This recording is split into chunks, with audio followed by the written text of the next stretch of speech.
Welcome to Genuine Humans, exploring the stories behind the great marketing leaders of our time and hearing how their journeys have influenced the brands they've built.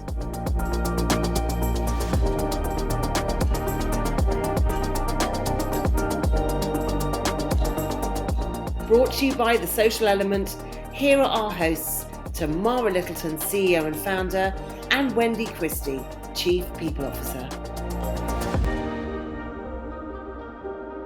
Wendy and I are delighted to be joined today by Jag Sharma, a senior marketer who has worked across numerous brands, including Mondelez, HSBC, and Nissan Infinity. So welcome, Jag. Yes, thank you. Thank you, Tamara. Thank you, Wendy. Thank you for having me. And Jag, our paths first crossed at HSBC when you were client side and working with us as your social agency. But I understand that we actually have Boris Johnson to thank for you getting into social media in the first place. Is that right? It would be great to hear how you fell into social media. Yes, yes. Boris Johnson is partly responsible for this, but I suppose the main ingredients that got me into social were curiosity, excitement, and the uncertainty of it all. So where Boris comes into play was that I was working at a Danish environmental organization in their London office, and I was looking after their marketing for the Southeast. And this was at about 2009. And they asked me to look after this new thing that they had that they'd set up, and they didn't know what to do with it. And it was Twitter. And okay, so they handed me the keys to their Twitter account.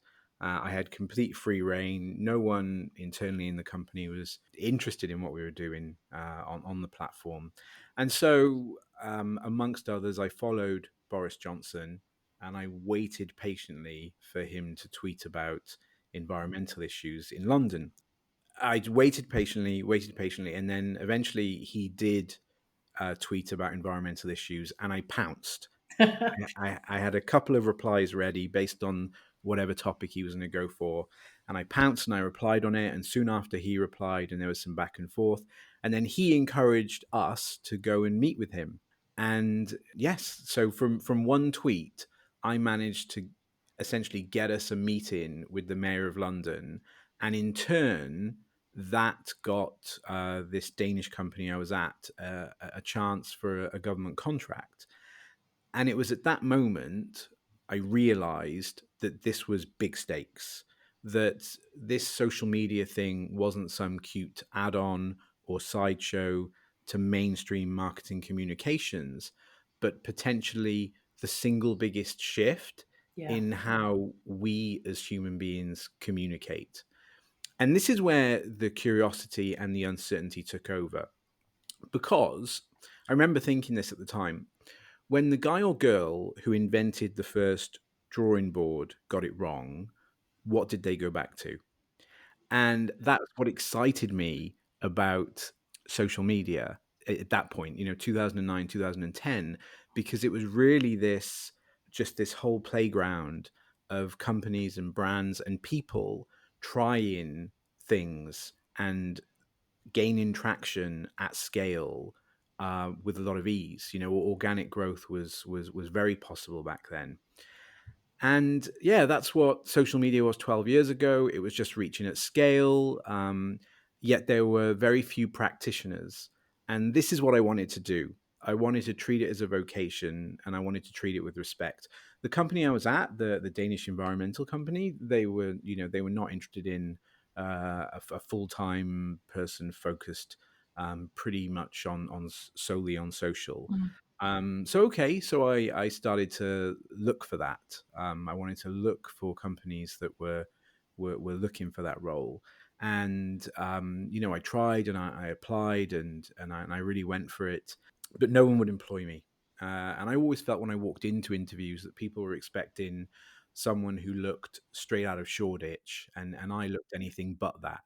So I ended up doing it for free. I offered my services to a publishing house for free for 3 days a week. I was managing their entire social media, and I was doing that 3 days a week for free. And then the other 4 days a week, I was working on the open top sightseeing buses in London. I love that. It couldn't be more different, really, could it? I was doing that just to scrape by, and actually, it's a job that I used to do when I was younger in my home city. So I did that 4 days a week. But in retrospect, when I look back at it, it was actually quite dark days because I had no disposable income. I was scraping by. I did nothing of fun. I did this for 4 months. I had no personal time. I had no disposable income. And the little free time I did have, I was trying to learn more about social media and apply for jobs. And this was at a time when there weren't things like Facebook Blueprint around Yeah.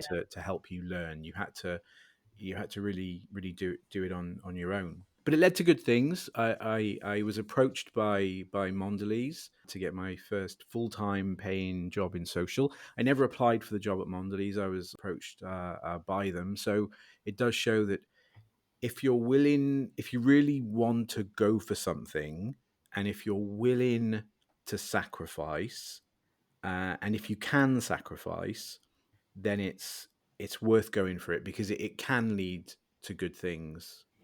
Well, you're obviously doing something right on social that they spotted you. So it was such an experimental time as well. I think that it paints a lovely picture. Mm-hmm. More recently, your career has actually taken you to Hong Kong, hasn't it? Can you tell us a bit more about perhaps the approach to social there, how it differs to what you were used to? There's so much I could say about Hong Kong. So I was at HSBC and I was very happy. I had zero plans to leave.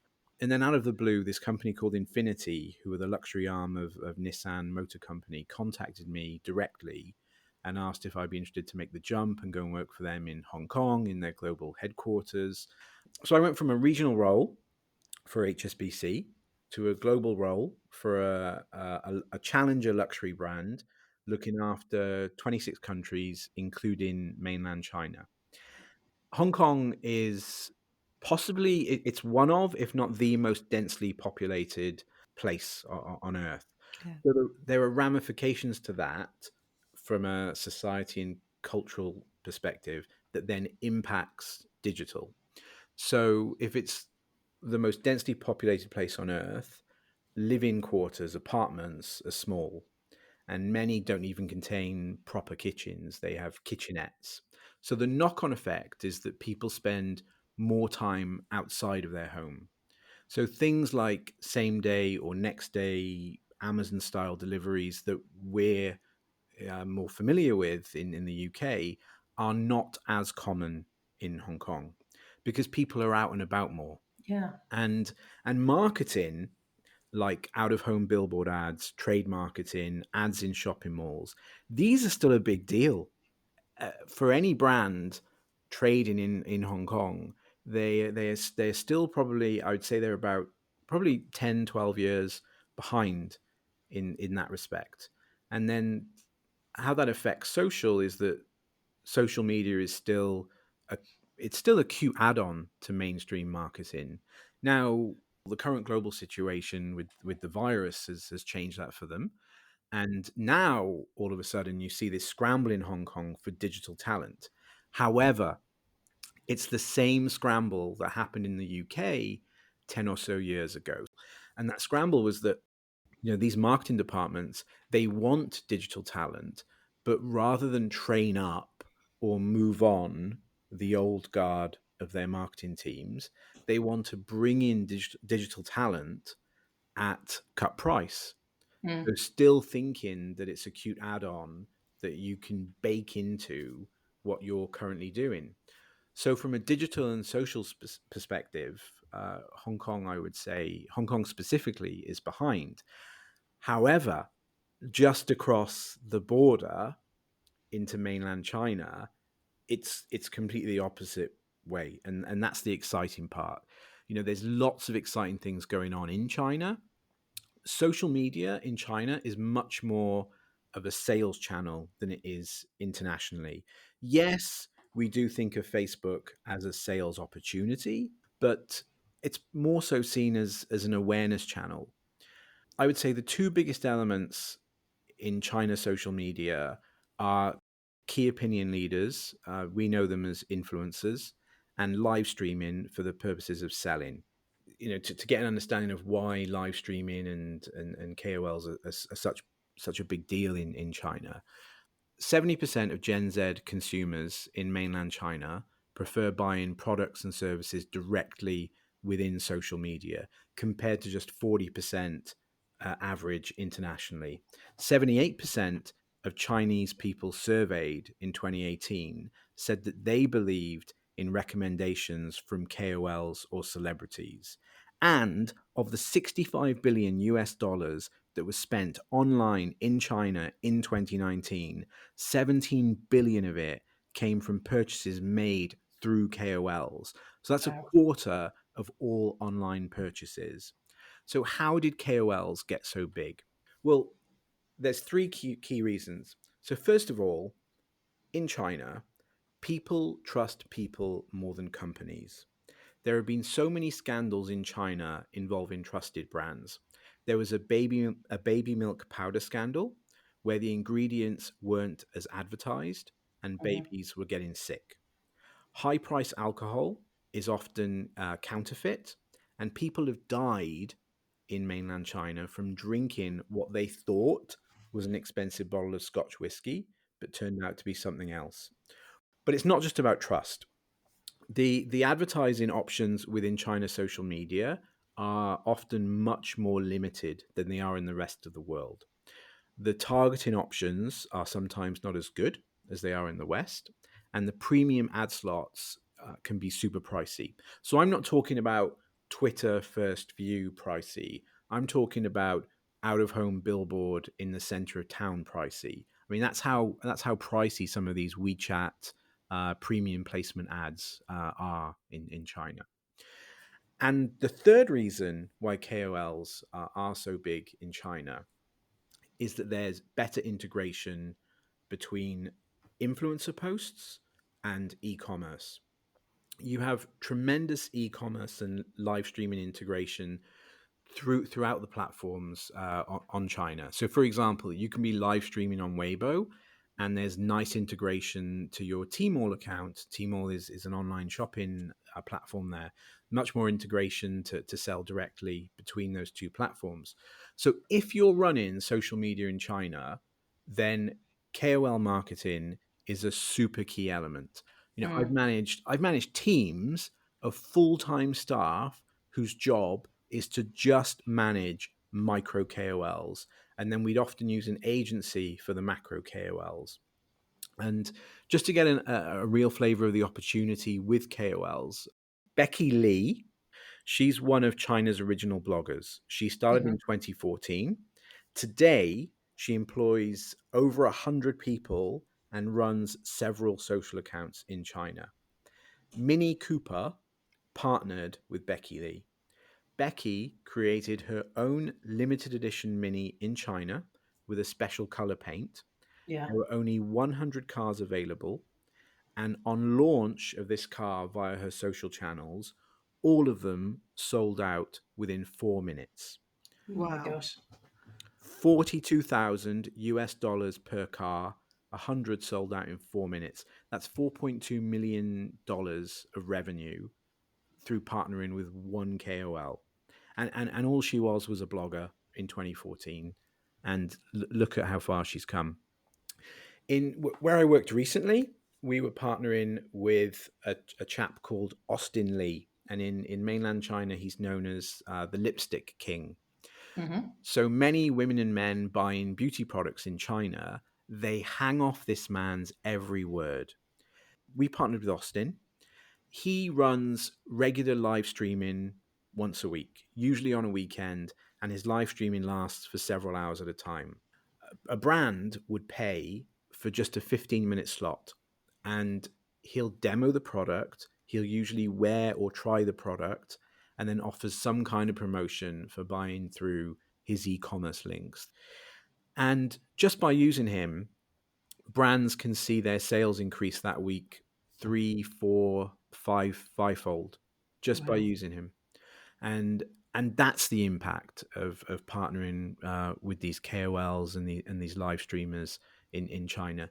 Perhaps it's a window into how things could be here, but the difference between China social media and non-China social media, I think the difference is so great now that I just see them staying on different paths. I don't Mm, see them becoming one path, because when we look at influencers in the West, they're actually starting to lose credibility. I Yeah. mean, how many more influencers can we see in Dubai that are recommending whatever kind of product, and we just don't buy into it anymore?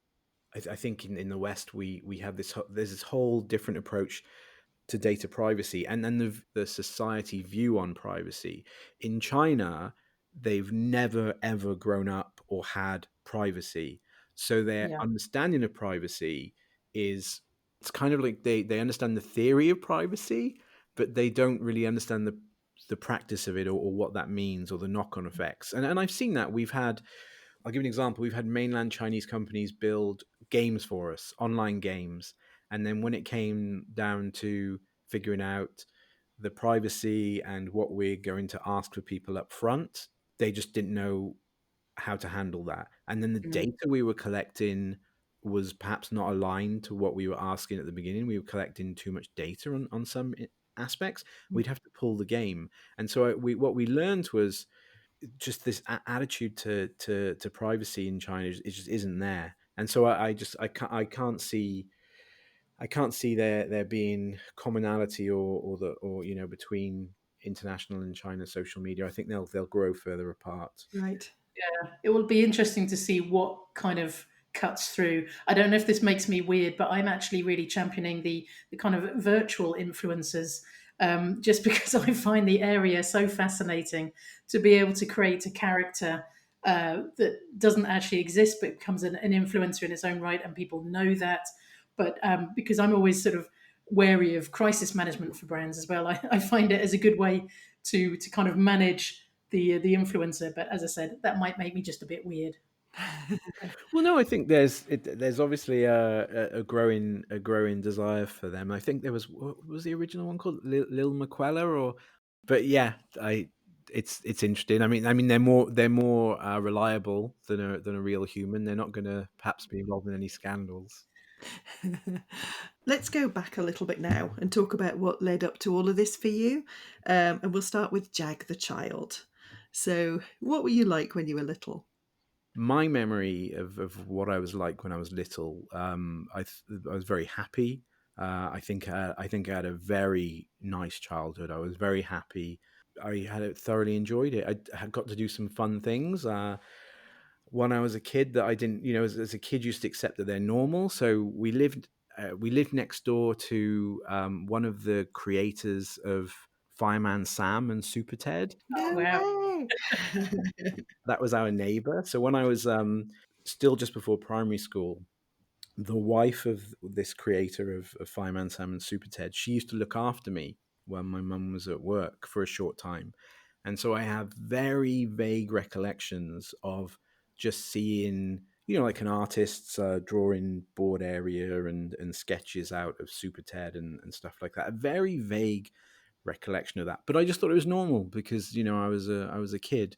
I was a BBC press packer, so for Newsround.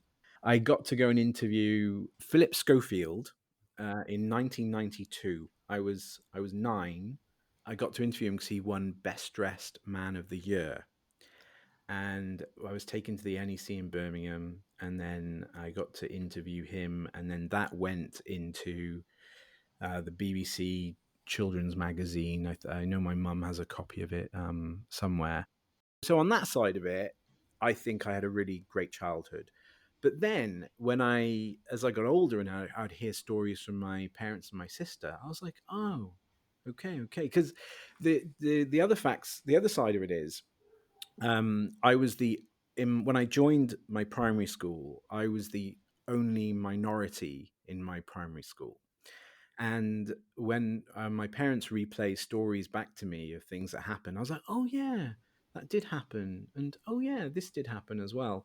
And so it's interesting. And I think when you are raised by parents that were not born in the UK and come from a different ethnic background, I think you're raised to have a thicker skin and Right. to have more of a perhaps a water off a duck's back approach to things. You know, kids are kids, and kids can say things and do things that that are quite bad. But then you have to stand up for yourself. And it wasn't until I was older and I was reminded about certain things, I was like, oh yeah. And then you start to think, okay, well, yeah, okay, I guess kids are resilient, and you do as a kid, you do probably focus more on the positives. Mm-hmm. So yes, I think that was what I was like as a child. I'll say one other thing as a kid. It's a bit of a dark story, but I think it highlights, I think, being raised to have a bit of a thick skin and to stand up for yourself. I must have been about 7 years old, and we had a teacher in primary school, and basically we were all set this creative writing task in school, and we were told, right, go and sit down and write one page about what you'd like to be when you grow up. And I wanted to be a Ghostbuster. Brilliant. I wrote this one page of when I grow up, I want to be a Ghostbuster and the reasons why. I go up and I show it to the teacher, 7 years old, and he looks at it and he just starts shouting at me at the top of his voice. And he was a really tall, very tall, powerful man. And he's just shouted at me, and everyone in the class stopped what they were doing, and they were looking. And he was like, a Ghostbuster isn't even a thing. If you want to be a joke, at least pick something that's real. And then he shoves the book back in my hand and says, go and write that you want to be a game show host. At least that's a real joke, right? And I'm crying. And I go and I sit down, and the tears are coming down onto my paper. And then I started writing, when I grow up, I want to be a game show host. And then I stopped and I was like, no, I want to be a Ghostbuster. Good for you. And I finished the second page of, why I wanted to be a Ghostbuster. And then I got up and I queued back up, and I was super nervous as I got closer and closer to the teacher. And then I showed him, and I could barely get the words out of my mouth. And I said, no, I really want to be a Ghostbuster. So I think having parents that bring you up to have a thick skin and to speak up for yourself when you know things are wrong, I think that's super helpful, and it helps you move forward positively. Absolutely. And I wonder if that resilience that your parents helped you to build up is what helped you to get, survive that period where you're living on 2 days a week's worth of open top bus. Yeah, no, completely. And so with that, you said that you'd worked on the open top buses before as well. Was that your first job? So that was my second job. So my first job, I was working for a convenience store called Spar for probably about 3 or 4 months. And then my mother saw advertised in the newspaper that the sightseeing buses in Cardiff were looking for staff. And my mum was like, oh, you'd like that? That could be a fun thing to do. And yeah, I was 18, and I just had finished high school, and I was waiting to start university. And yeah, I just went and literally walked up to the main bus stop where the sightseeing buses in Cardiff operate from, and I just asked about the job, and I was employed on the spot. Super fun, like super fun. I don't know if you ever find that you want to have a second job for fun of just meeting tourists, or in the case of the sightseeing buses in Wales, it was less tourists and more retired people within the UK that kind of, okay, they're retired and now they want to go and travel around the UK. And it was great. I mostly sold tickets on the street, and there were two companies, and so we had to compete. And I was the best salesperson they had, and in the end, they promoted me to manage the rest of the sales team. And it was just fun. Like, it's because even though there's a competitor, and then there's, a competitor might come in and, say that their tour is better and they offer a better price. It's really about people just they want to have a fun day out. They want to see a bit of the city, and you can offer that to them. I remember I always had a couple of cheeky lines that I would use. If it's a retired couple, you would say, okay, the price for adults is this, and then the price for seniors and students is this. So a slight reduction. And then senior citizens, they love to straight away interrupt you and say, "Oh, I'm a senior citizen." And so if it's a couple, say a husband and a wife, and they're both clearly senior citizens, when they say that, you then turn to the lady and you'll say, "I'm sorry, but there's no way you're a senior citizen. You Sure. look too young." Then the lady would be like, "Oh, should I get out my bus pass? I can show you, or should I get out my ID? I can show you." And then the husband will usually say something similar. So the husband will say, "Oh, shall I get my ID out as well?" And then you would say to the husband, "Oh, no, no, sir. I can tell that you're a senior citizen. there's there's no issue there." And then as the lady is looking for her ID, you stop her and you say, "Listen, I don't need to see your ID, but perhaps I can put you through as a student as well. It's the same price." And then they get so flattered, and it doesn't even matter if the competitor comes along and undercuts you. It doesn't matter. You've No. already won them. So I used to Hilarious. absolutely love doing that job, and I did it during the time when they closed down Wembley Stadium because they were rebuilding it. So Oh yeah. everything that was going on in Wembley Stadium then went to the Millennium Stadium in Cardiff. So we had a ton of just tourists and then sports fans, and it was the most fun I ever had. So that's why I went back to it in London as well. And I'd go back to it again if Apple successfully ends up destroying Facebook, and then the whole industry is shut down and I have nothing else to do. I would honestly go back to the sightseeing buses in London. Combine social media on a bus somehow and Yes, start a new company. maybe. And so, what's the worst job you've ever had? Oh, I would say that the worst job I've had, I was working in IT sales, and I did it for about a year.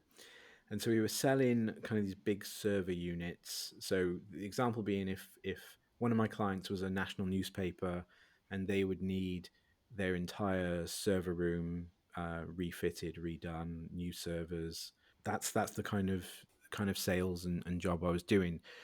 What I didn't like about the job was that it was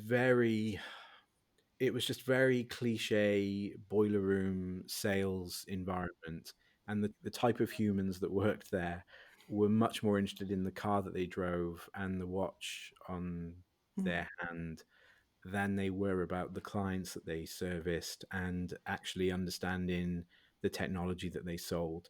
I was desperately trying to learn about the technology that we were selling, and there was just little care and little information, and it wasn't the right environment for me. And also, I'm not a hard sales type person in that respect. So that was really tough to go into every day. A slog. Thinking, I mean, I'm sure you've worked with lots of amazing people, but are there any that you can think of particularly who influenced your career? So I think there are good and bad people that influenced my career. So when I talk about the sales job, I was in the IT sales job. There were some bad managers there that I decided, okay, I never want to be like these people. And I realized early on in my career, okay, these are the people I don't want to be like. And then I've had some great managers at Mondelez and HSBC in particular. I think HSBC, for whatever reason, and Mondelez, they managed to generally create an environment of quite strong and fair managers and leaders, and that's who I wanted to be like. And also, not just because I'm looking at her right now, but also Tamara is a tremendous inspiration as well to anyone. Because I always think I look to people that they either manage people, or they manage their teams, or they manage their company in a strong but fair way. Mm. And I think that's how I'd like to be. Oh, thank you, Jack. Do you need a tissue? Actually, talking of the brands that you've worked with, you have worked with some incredible brands. Choosing any that you like, what was the biggest impact on a brand that you're proud of? Proving that social media can uplift on brand awareness, consideration, and sales all in one campaign. So we have a problem in automotive, and it's a problem that I don't think will go away for a long time. And it's a problem of convincing local markets that they don't need to run TV ads in order to grow sales. Because local markets are often controlled by a couple of the larger dealer groups who have a very traditional outlook on marketing. And so if the owners of those dealer networks don't see the ads running when they're tucked up in bed at night watching TV, then they don't believe in their head that the marketing teams or the head office are doing a good job. So this proved quite challenging at Infinity, and we noticed our local marketing colleagues would often lie down and take the easy route. And who can blame them? Because it's easy just to agree with your powerful dealer network and just put your marketing spend on TV ads, and then no one will say that you're doing a bad job, and everyone can go home and rest easy. But I really wanted to show that this and more could be achieved through digital and social media in particular. So we took a small but promising market in South Korea. We worked with the local team in Korea. We turned off all other advertising during a 6-week window. And in that window, we only ran ads on Facebook and Instagram. We partnered with Facebook and Nielsen to run a conversion lift study and a brand lift study. We created social media content with our content agency that was designed to maximize brand recognition, product details, and then offer up a chance to sign up for a test drive. We didn't concern ourselves with creating content that we thought was going to get us more likes or followers. Our content for this purpose was entirely business driving focused. And it worked. It worked. And I knew it was going to work. All I needed was the opportunity to test it out. No other ads live at the time, no TV, no out of home, no nothing, just social media ads. And the results were that we got a 14-point lift in brand recall. We had 3 times increase in web traffic to the Infinity South Korea website. We had 5 times more sales leads, so 5 times more test drive signups than we did in any other period for the previous 12 months. And we'd overachieved. So at the end of that quarter, we'd overachieved on our sales target by 14.7%. And that was just the start of it for the team in Korea. Because unlike legacy media, this campaign not only improved the brand recognition and sales, but it also gave the Korea team a CRM pool that they could retarget and build on for future campaigns. So since then, the team have diverted the majority of their marketing spend into social media because there's that undeniable proof that social equals sales. And how great to have been sort of trusted to be so experimental and to sort of prove that point as well. That's a great case study. Yes, definitely. And the funny thing is, though, during the whole thing, the pressure just mounts and mounts and mounts. So you'd hear from the Korea MD, well, if this doesn't work, then blah blah blah, it's on your head, and I'm going to report back that we didn't hit our quarter because of you. And there's always people that don't believe, and then they feedback on the content, and then before it goes live, and they're thinking of it from a TVC point of view, and then you really have to be willing to take the responsibility on your shoulders much more than perhaps other marketing colleagues have to. I don't see people that are used to running TV ads or above the line work having to really put themselves out there and say, okay, yes, if this fails, it's all on me. You must have been relieved when those results came in. Now, we've known each other for a while, so that at the Social Element, we're obsessed with helping brands have a genuine human connection with their consumers. How, again, thinking about any brand, have you managed to create connections between your brand and the customers? For me, I would say the work that I did with HSBC and Pride in 2017. So it's usually so cliche when brands get involved with Pride and LGBT rights. They'll do something colorful and they'll sometimes play on stereotypes. And so what I wanted to do, and I was waiting and waiting and waiting for the chance, was that I wanted to highlight the story of Pride, but also acknowledge that yes, progress has been made, but that the journey continues. I was so happy when HSBC let me run the Pride campaign that I briefed the creative agency on I think the 1st or 2nd of February that year. So I really wanted to get ahead. We went through tons and tons of ideas because I really wanted to make this an emotive piece that hit home. And actually, my target audience was not just people in the LGBT community.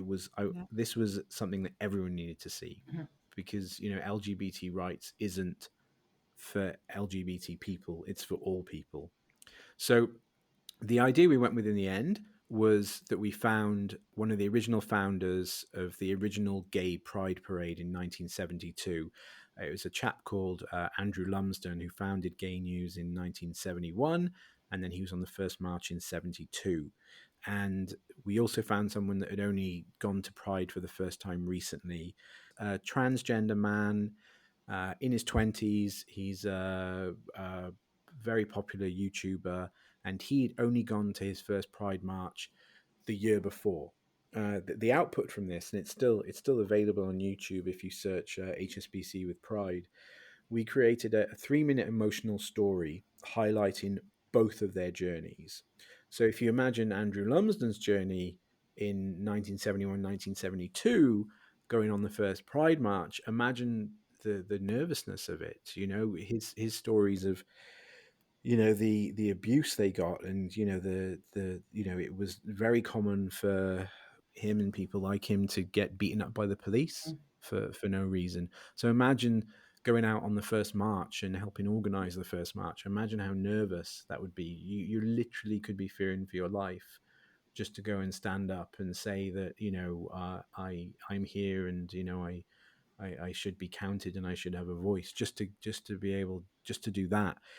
And then for Jamie Raines, the transgender man, for him as well, in 2016, 2017, it's tough. And so what we managed to do with these two stories was yes, okay, there has been progress, but the march continues, that the journey continues. And we put it out on Snapchat, on Instagram, on Facebook, on Twitter. It was showcased on Twitter that year as a standout campaign.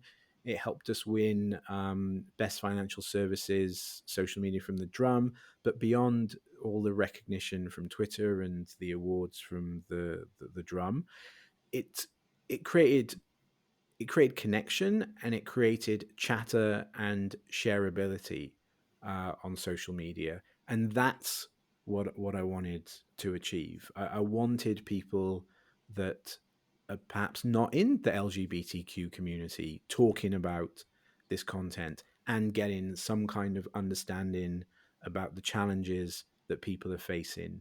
Yeah, it's a wonderful campaign. And yeah, hats off to you. I think HSBC have been very strong in that area. How would you define your leadership style, Jag?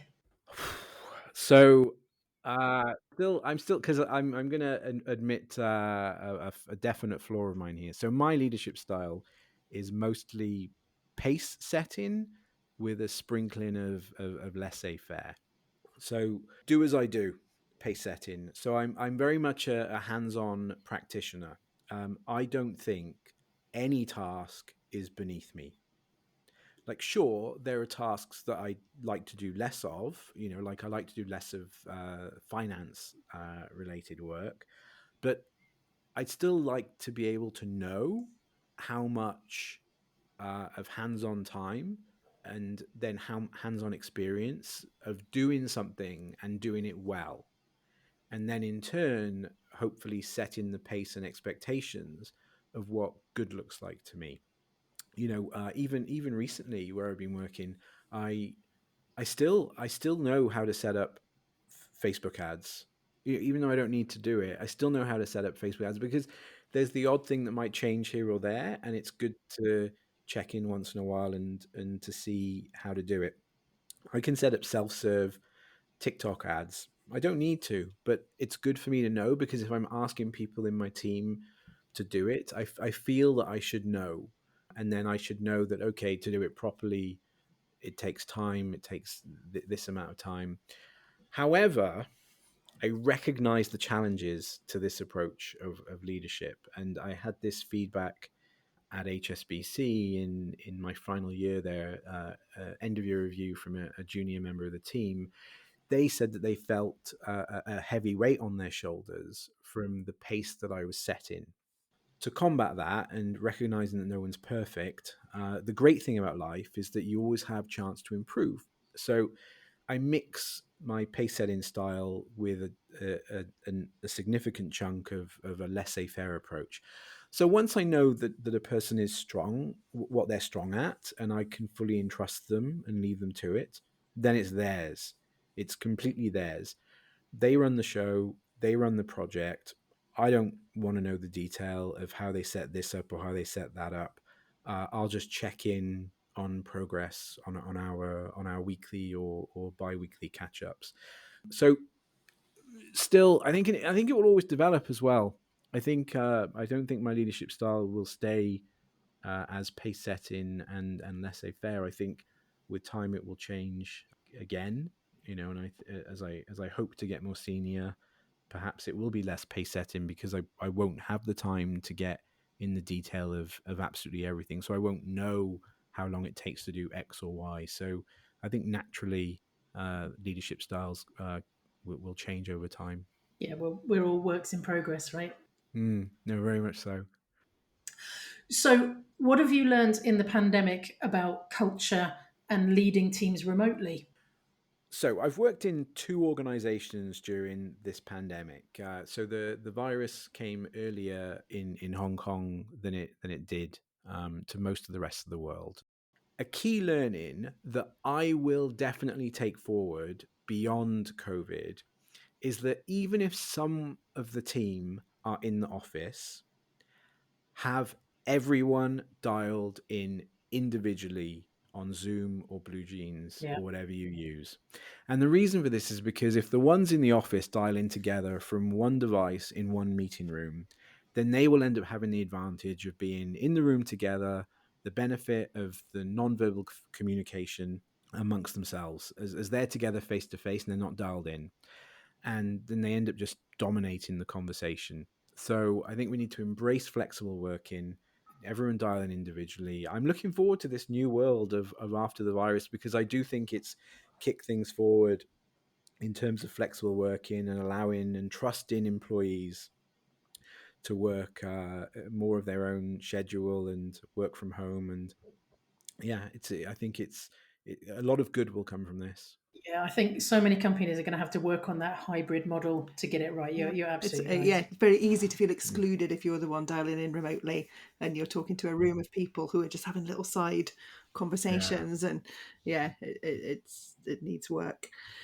So we're going to move on to the last part of the podcast now, which is a bit of a quick fire round where we'll ask some more personal questions. I hope that's okay, Jack. So we'll start with, what's your guilty pleasure? Whiskey. Ooh, nice. I live 5 minutes walk from a really nice distillery. Oh, So wow. we Which could go to- distillery? it's Glengarry, it's called, and Geary is spelled Garioch, and it's lovely. So yeah, for me, whiskey, Glenrothes Vintage Reserve Speyside Single Malt. That is my absolute. When I really feel like I deserve it, I will go for that. But equally, I'm not a whiskey snob. So I have plenty of Jack Daniels in my cupboard as well. I've been to the Jack Daniels distillery. Yes, that's my guilty pleasure. but within reason. Within reason. Of course, drink responsibly. Apart from quaffing nice whiskey, what's your idea of the perfect weekend? So I know a lot of people don't do New Year's resolutions, but I guess I'm one of these silly folk that still try to have one. So I've had this issue for years, and it goes back to definitely from HSBC, where I don't sleep enough. I'm one of these people that I tend to work better at night, and then I end up just not sleeping enough. And so my only New Year's resolution was that I was going to promise that I was going to sleep more. So in terms of the perfect weekend, I definitely get some extra sleep now, because I just realized that it's I was getting so little sleep. Like, I was getting an average of, for many years, I was getting an average of about 4 hours. And really the impact it has on the body, the mind, the mood, everything. And so my idea of a perfect weekend is to get some extra sleep. And if I'm in Hong Kong, I love to go to any bar that's quite high up and has a good view, Mhm. just because it's a nice feeling. I like that sort of thing. Love it. And if you could have one superpower, what would it be? Whatever 11 has in Yes. Stranger Things, I want those superpowers. Definitely, because in every element of it, because they're not superpowers that she can turn on so easily. Because I think that's the scary thing. If you have a superpower like Superman and you can turn on your superpowers very easily, then I think there's a real chance that you'd abuse those powers. Whereas with 11, she really has to think hard and try hard, and it also takes energy away from her and is quite detrimental to her. And she gets nosebleeds and stuff. So she really only uses her powers when she has to. And I love those powers. That's deep, Jack. I like that.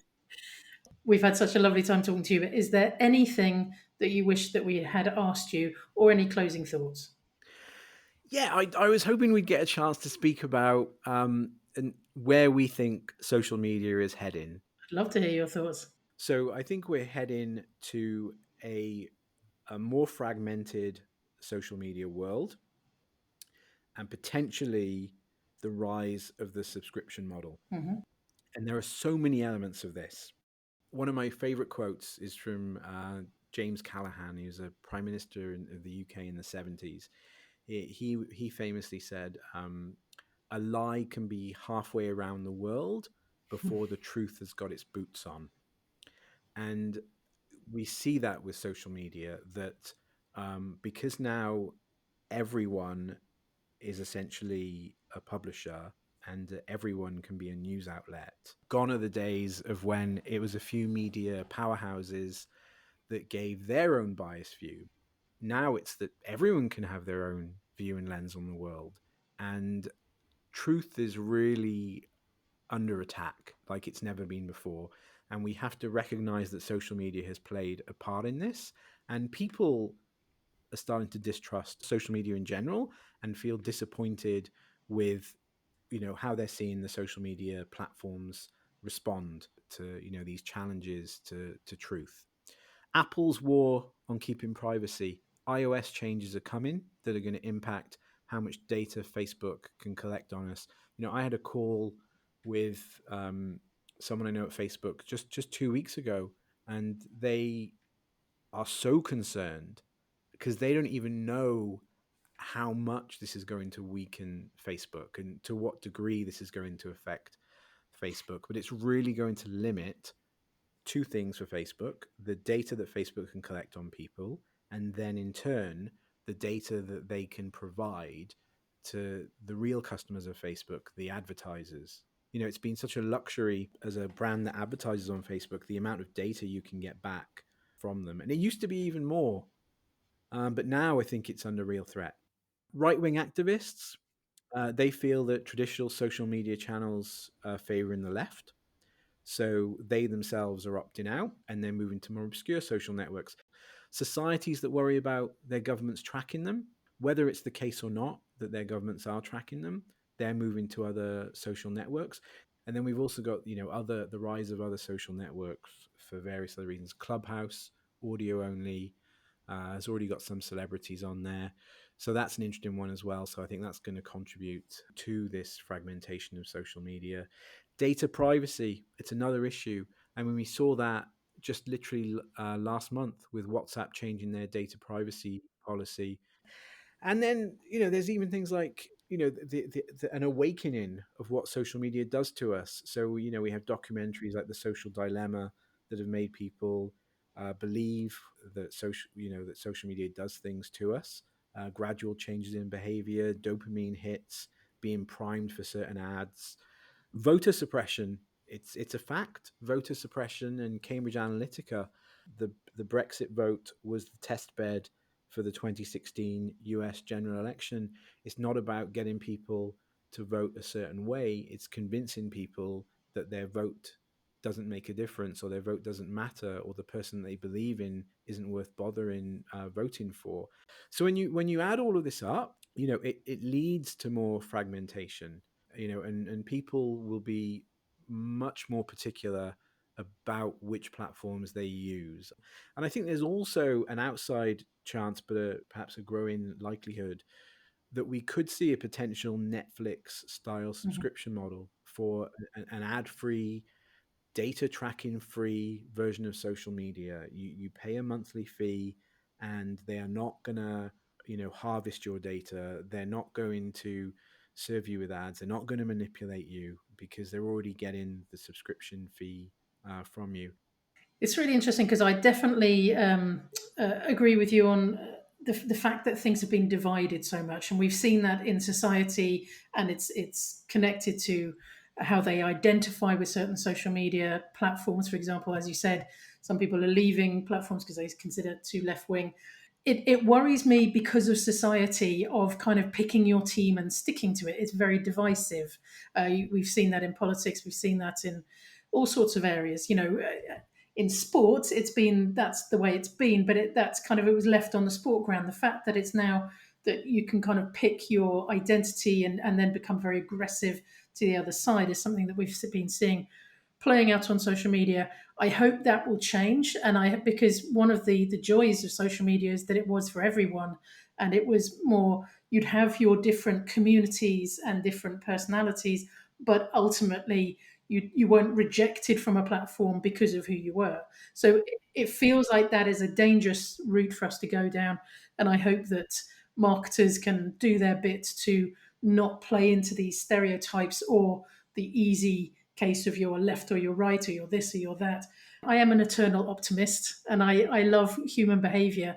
Something that has given me joy is some of the new platforms coming through. I mean, we're massive TikTok fans at the Social Element, but personally, I've been super excited about Clubhouse because, I mean, I'm so new to it, and I've been experimenting and going into different rooms. But funny enough, there's something, because it is audio only, I think the behavior is slightly different. There is some bad behavior, don't get me wrong, because that's what happens. I've been in this industry for 20 years or whatever, so I know that, given us new social media space, people behave badly. But there's something quite special about the fact that people are discovering a new platform and getting excited about it. And I haven't seen that kind of excitement since, South by Southwest, when people get excited about the launch of Twitter or the launch of, whatever was the latest thing then. So I feel like there hasn't been much excitement for new platforms. And it's reminded me of why I love social media so much, because of the curiosity and the fact that you give someone a different platform and then you see behavior changes. So yeah, I'm excited for the future, but really hoping that as a society we can sort ourselves out, quite frankly.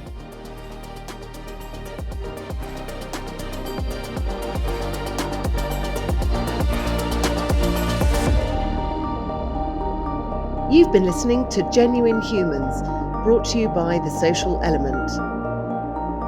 If you loved what you heard, remember to subscribe, or you can find out more at www.thesocialelement.agency.